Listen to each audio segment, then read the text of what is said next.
બેસિડિયોમાઇસેટિસ વર્ગના સ્વરૂપો mushroom, bracket ફંગાઈ અને પફ બોલ્સ તરીકે જાણીતા છે. તેઓ જમીનમાં લાકડાના ગોળવા એટલે કે લોગ પર, ઝાડના થડ, સ્ટમ્પ પર કે વનસ્પતિઓના દેહની અંદર પરોપજીવી તરીકે જીવન ગુજારે છે. દાખલા તરીકે ઘેરું, રસ્ટ અને અંગારીઓ સ્મટ તેની કવકજાળ શાખિત અને પડદાયુક્ત છે.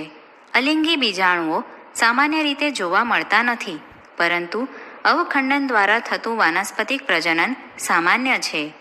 લિંગી અંગો ગેરહાજર હોય છે, પરંતુ અલગ પ્રકારના વિભેદો કે જનીન પ્રકારોના બે વાનસ્પતિક કે દૈહિક કોષો સોમેટિક સેલ્સના જોડાણ દ્વારા જીવરસ સંયુગ્મન થાય છે.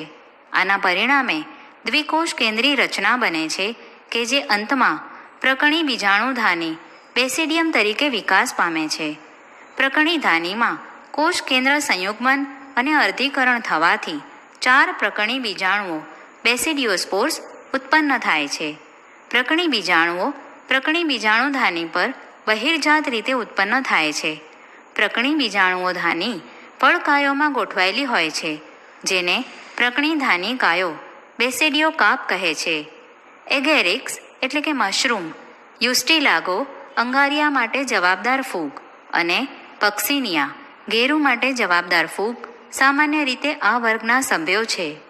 ડ્યુટ્રોમાઇસેટિસ સામાન્ય રીતે અપૂર્ણ ફૂગ તરીકે જાણીતી છે, કારણ કે આ ફૂગના માત્ર અલિંગી અને વાનસ્પતિક તબક્કાઓ જ ઓળખાયા છે. જ્યારે આ ફૂગના લિંગી સ્વરૂપો શોધાય ત્યારે તેને સાચી રીતે સમાવેશિત થાય તેવા ઉચિત વર્ગોમાં ખસેડી દેવામાં આવતી. એ પણ શક્ય છે કે તેની અલિંગી અને વાનસ્પતિક અવસ્થાઓને એક જ નામ આપવામાં આવ્યું હોય અને તેમને ડ્યુટ્રોમાઇસેટિસ વર્ગમાં મૂકવામાં આવ્યા હોય, તથા લિંગી અવસ્થાને કારણે અન્ય બીજા વર્ગમાં મૂકવામાં આવતી હોય. પછી જ્યારે તેમની વચ્ચેની કડીઓ સ્વીકૃત બની ત્યારે આ ફૂગની સાચી રીતે ઓળખ થઈ અને ડ્યુટ્રોમાઇસેટિસ વર્ગમાંથી ખસેડી દેવામાં આવી. એકવાર ડ્યુટ્રોમાઇસેટિસના સભ્યોની ચોક્કસ લિંગી અવસ્થાઓ શોધાય ત્યારે ઘણીવાર તેને અસ્કોમાઇસેટિસ કે બેસિડિયોમાઇસેટિસ વર્ગમાં મૂકી દેવામાં આવતી. ડ્યુટ્રોમાઇસેટિસ વર્ગની ફૂગ ઘણી બીજાણુ તરીકે ઓળખાતા અલિંગી બીજાણુઓ દ્વારા પ્રજનન કરે છે. કવકજાળ પડદાયુક્ત અને શાખિત છે. કેટલાક સભ્યો મૃતોપજીવી કે પરોપજીવી છે, જ્યારે તેમાંના મોટા ભાગના નક્કામાં પદાર્થો એટલે કે કચરાનું વિઘટન કરતા વિઘટકો છે અને ખનિજોના ચક્રીયકરણ મિનરલ સાયક્લિંગમાં મદદરૂપ છે. ઓલ્ટરનેરિયા, કોલિટોટ્રાઇકમ અને ટ્રાઇકોડર્મા તેના કેટલાક ઉદાહરણો છે. વનસ્પતિ સૃષ્ટિ કિંગડમ પ્લાન્ટી. વનસ્પતિ સૃષ્ટિમાં બધા સુકોષ કેન્દ્રીય હરિતદ્રવ્ય ધરાવતા સજીવો સમાવેશિત છે કે જેઓ વનસ્પતિઓ કહેવાય છે. કીટકભક્ષી વનસ્પતિઓ, ઇન્સેક્ટિવોરસ પ્લાન્ટ્સ કે પરોપજીવીઓ જેવા ખૂબ જ ઓછા સભ્યો આંશિક રીતે વિષમપોષી છે. અર્કઝવર, બ્લેડરવોર્ટ તથા વિનસ મક્ષીપાશ, વિનસ ફ્લાયટ્રેપ કીટકભક્ષી વનસ્પતિઓના ઉદાહરણો છે અને અમરવેલ, કસ્ક્યુટા પરોપજીવી છે. વનસ્પતિ કોષો મુખ્યત્વે હરિતકણો અને કોષ દિવાલ સાથેની સુકોષ કેન્દ્રીય રચના ધરાવે છે. કોષ દિવાલ મુખ્યત્વે સેલ્યુલોઝની બનેલી છે.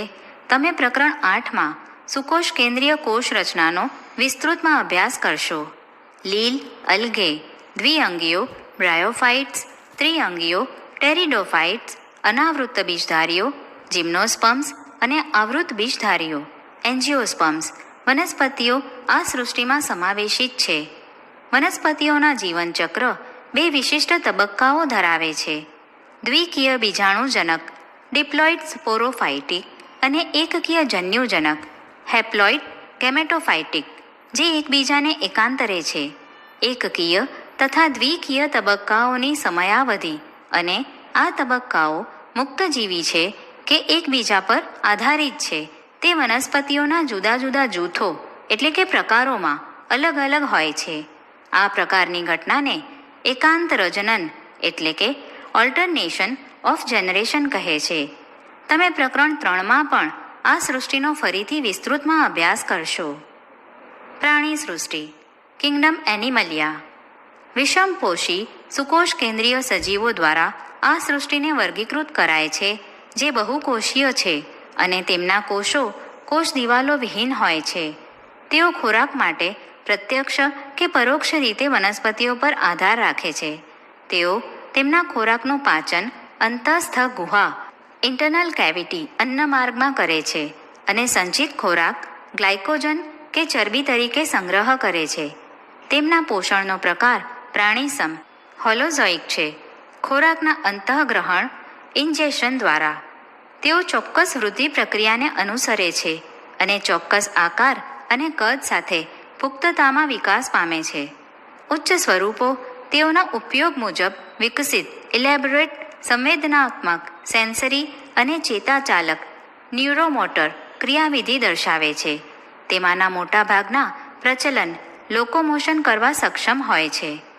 નર અને માદાની મૈથુન ક્રિયા કોપ્યુલેશન દ્વારા લિંગી પ્રજનન કરે છે, જે ભ્રૂણ વિદ્યાકીય વિકાસ એમ્બ્રિયોલોજિકલ ડેવલપમેન્ટને અનુસરે છે.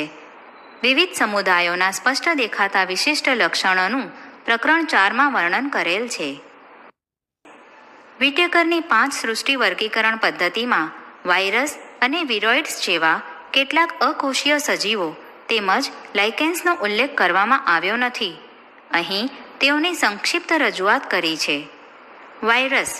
વાયરસીસ આપણે બધા ક્યારેક ને ક્યારેક શરદી સાથેના ચેપી તાવ કે ઇન્ફ્લુએન્ઝા, કોમન કોલ્ડ ઓર ફ્લૂ ની રોગિષ્ટ અસરમાં સપડાઈએ છીએ. શું તમે જાણો છો કે વાયરસ આપણા પર કેવી અસર ધરાવી શકે? ભલે આપણે તેના સંસર્ગમાં આવતા નથી, તેમ છતાં પણ આપણને તેની અસર થાય છે. તેઓ સાચા અર્થમાં વાસ્તવિક જીવન ધરાવતા નથી, તેથી આપણે વાયરસને વર્ગીકરણમાં શોધી શકતા નથી. આપણે એવા સજીવોને જીવંત કોષો તરીકે સમજીએ કે જેઓ કોષ રચના ધરાવતા હોય. વાયરસ અકોષીય નોન સેલ્યુલર કોષ રચના ધરાવતા નથી. સજીવો છે કે જેઓ જીવંત કોષની બહાર નિષ્ક્રિય સ્ફટિકમય રચના ઇનર્ટ ક્રિસ્ટલાઇન સ્ટ્રક્ચર ધરાવવાથી જ વર્ગીકૃત કરવામાં આવ્યા છે. એકવાર તેઓ યજમાન કોષને ચેપ લગાડે છે ત્યારે તેઓ યજમાન કોષના વ્યવસ્થા તંત્રનો ભાગ machinery of the host cell બની આપમેળે જ સ્વયંજનિત થઈ યજમાનને મારી નાખે છે. તમે કહી શકશો કે વાયરસ સજીવ લિવિંગ છે કે નિર્જીવ નોન લિવિંગ? પાસ્ચર દ્વારા વાયરસ નામનો અર્થ વિષ કે ઝેરી રસાયણ તરીકે વેનોમ ઓર પોઈઝનસ ફ્લુઇડ આપવામાં આવ્યો હતો. ડી.જે. ઇવાનોવસ્કી 1892માં કેટલાક સૂક્ષ્મજીવોને તમાકુનો કિરમિર રોગ મોઝેક ડિઝીઝ ઓફ ટોબેકો ના રોગકારક સજીવ કેઝ્યુઅલ ઓર્ગેનિઝમ્સ તરીકે ઓળખાવ્યા. તેઓ બેક્ટેરિયા પ્રૂફ ફિલ્ટરમાંથી પણ પસાર થઈ શકતા હોવાથી દેખાવમાં બેક્ટેરિયા કરતાં પણ ખૂબ જ નાના દેખાતા હતા. એમ.ડબલ્યુ. બેઈ જેનેરિક એ 1898માં તમાકુના રોગગ્રસ્ત સંક્રમિત છોડના નિષ્કર્ષણનું નિદર્શન કર્યું કે જે તંદુરસ્ત છોડને ચેપ લગાડે છે અને તે રસાયણને ચેપકારક જીવંત રસાયણ કન્ટેજિયમ વાઇવમ ફ્લુઇડમ કહ્યું. ડબલ્યુ.એમ. સ્ટેનલી એ 1935માં દર્શાવ્યું કે વાયરસને સ્ફટિકમય ક્રિસ્ટલાઇઝ્ડ બનાવી શકાય છે અને આ સ્ફટિકો મુખ્યતઃ પ્રોટીન ધરાવે છે. તેઓ તેના ચોક્કસ યજમાન કોષની બહાર નિષ્ક્રિય હોય છે. વાયરસ અવિકલ્પી પરોપજીવી ઓબ્લિગેટ પેરાસાઇટ છે. વાયરસ પ્રોટીન ઉપરાંત જનીન દ્રવ્ય પણ ધરાવે છે, જે આરએનએ કે ડીએનએ હોઈ શકે છે. કોઈપણ વાયરસમાં આરએનએ તથા ડીએનએ બંને એકસાથે હોઈ શકતા નથી. વાયરસમાં જનીન દ્રવ્ય જેનેટિક મટીરિયલ તરીકે nucleoprotein is equal to nucleic acid plus protein છે અને જનીન દ્રવ્ય ચેપી છે. સામાન્યતઃ જે વાયરસ વનસ્પતિઓને ચેપ લગાડે છે તે એકલ શૃંખલામય આરએનએ સિંગલ સ્ટ્રાન્ડેડ આરએનએ ધરાવે છે અને જે વાયરસ પ્રાણીઓને ચેપ લગાડે છે તેઓ એકલ કે બેવડી શૃંખલામય આરએનએ અથવા બેવડી શૃંખલામય ડીએનએ ધરાવે છે. બેક્ટેરિયલ વાયરસ કે બેક્ટેરિયોફેજ વાયરસ બેક્ટેરિયાને ચેપ લગાડતા વાયરસ. સામાન્ય રીતે બેવડી શૃંખલામય ડીએનએ ડબલ સ્ટ્રાન્ડેડ ડીએનએ વાયરસ છે. પ્રોટીન આવરણને કેપ્સિડ કહે છે અને તે કેપ્સોમિયર કહેવાતા નાના ઉપ એકમોનું બનેલું છે. કેપ્સિડ એ ન્યુક્લિક એસિડને સુરક્ષિત કરે છે. કેપ્સોમિયર કુંતલમય, હેલિકલ કે બહુફલકીય, પોલીહેડ્રલ, ભૌમિતિક સ્વરૂપમાં જ્યોમેટ્રિક ફોર્મ ગોઠવાયેલું છે. ગાલપચોડિયું, મમ્સ, બળિયા, સ્મોલપોક્સ, વિસર્પિકા, હર્પીસ અને શરદી સાથેનો ચેપી તાવ, ઇન્ફ્લુએન્ઝા જેવા રોગો વાયરસને કારણે થાય છે. મનુષ્યમાં એઇડ્સ, એક્વાયર્ડ ઇમ્યુનોડેફિશિયન્સી સિન્ડ્રોમ પણ વાયરસ દ્વારા થાય છે. વનસ્પતિઓમાં કિરમિર રચના, મોઝેક ફોર્મેશન, પર્ણવલન, લીફ રોલિંગ અને પર્ણકુંચન, લીફ કર્લિંગ, પાંડુવર્ણ, યેલોઇંગ તથા શિરા સ્પષ્ટતા, વેઇન ક્લિયરિંગ, વામનતા, ડ્વોર્ફિંગ અને કુંઠિત વૃદ્ધિ, સ્ટન્ટ ગ્રોથ જેવા રોગોના ચિહ્નો હોઈ શકે છે. વિરોઇડ્સ. 1971માં T.O. ડાયનર એ એક નવા ચેપી કારકો શોધ્યા કે જેઓ વાયરસ કરતાં પણ નાના હતા અને તેના કારણે બટાટામાં ત્રાકમય ગ્રંથિલનો રોગ, સ્પિન્ડલ ટ્યુબર ડિઝીઝ થાય છે. તેમાં મુક્ત RNA જોવા મળે છે. પ્રોટીન આવરણ, કેપ્સિડ કે જે વાયરસમાં જોવા મળે તેનો અભાવ હોય છે. આથી તેને વિરોઇડ્સ નામ આપવામાં આવ્યું છે. વિરોઇડ્સના RNAનો આણ્વીય ભાર, મોલિક્યુલર વેઇટ ઓછો હોય છે. લાઇકેન્સ. લાઇકેન એ સહજીવી સહવાસ, સિમ્બાયોટિક એસોસિએશન એટલે કે લીલ અને ફૂગ વચ્ચેનો પરસ્પર ઉપયોગી સહવાસ છે. લીલના ઘટકોને ફાઇકોબાયોન્ટ અને ફૂગના ઘટકો માઇકોબાયોન્ટ તરીકે ઓળખાય છે કે જેઓ અનુક્રમે સ્વયંપોષી અને વિષમપોષી છે. લીલ એ ફૂગ માટે ખોરાક તૈયાર કરે છે અને ફૂગ એ તેના સહવાસી લીલ માટે આશ્રય, શોષિત પોષક દ્રવ્યો તેમજ પાણી પૂરું પાડે છે. તેથી તેમનું એવું ગાઢ સંગઠન છે કે જો કુદરતમાં લાઇકેન એકલાને જોઈએ તો પણ આપણે કદી પણ કલ્પના કરી શકતા નથી કે તેનામાં બે ભિન્ન પ્રકારના સજીવો સંકળાયેલા છે. લાઇકેન્સ ખૂબ જ સારા પ્રદૂષણ સૂચકો એટલે કે